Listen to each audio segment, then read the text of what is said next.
اسی زمانے میں ایک سوداگر تھا اور بڑا مالدار بھی تھا۔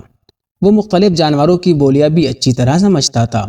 اسی دن اس نے اپنے مویشی خانے میں گدھے اور بیل کو آپس میں باتیں کرتے سنا۔ بیل گدھے سے کہہ رہا تھا، تم خوش قسمت ہو، جبکہ میں سارا دن ہل چلاتا ہوں اور تم مزے سے رہتے ہو۔ گدھے نے کہا کہ میرا کہا مانو تو تم بھی آرام پاؤ گے۔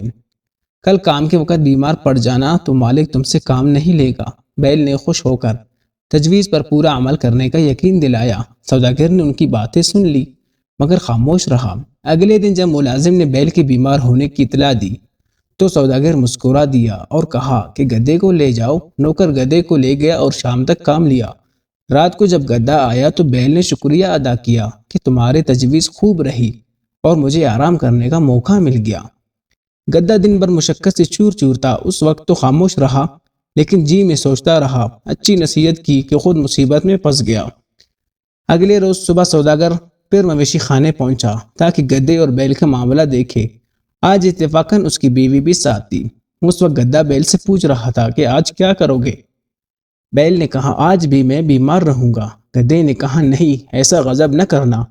مالک کہہ رہا تھا کہ اگر بیل تندرست نہ ہوا تو اس کو ذبح کر دیا جائے گا، اس لیے بہتر یہ ہے کہ آج کام پہ جاؤ ورنہ جان کو خطرہ ہے۔ سوداگر یہ سن کر ہنس پڑی۔ اس کی بیوی نے حیران ہو کر پوچھا، آپ کیوں ہنستے ہو؟ سوداگر نے کہا مجھے گدھے اور بیل کی باتوں پر ہنسی آ گئی۔ بیوی نے دریافت کیا کہ ان میں کیا گفتگو ہوئی۔ سوداگر نے کہا یہ ایک راز ہے، اگر ظاہر کر دیا تو میری جان کو خطرہ ہے۔ بیوی اصرار کرنے لگی اور کہا کہ تم بہانے بناتے ہو، بات نہیں بتائی تو میں اپنے آپ کو قتل کر لوں گی۔ سوداگر نے اسے بہت سمجھانا چاہا لیکن وہ اپنی ضد پر اڑی رہی اور ساتھ ہی وہ رونا پیٹنا شروع کر دیا۔ سوداگر پریشان ہو گیا کہ اگر بتاتا ہوں تو میری زندگی پر حرف آتا ہے، نہیں بتاتا تو یہ جان کو دیتی ہے۔ اس فکر میں کھڑا تھا کہ کتے نے مرغ سے کہا کہ تو آج بھی مرغیوں کو ڈانٹ رہا ہے۔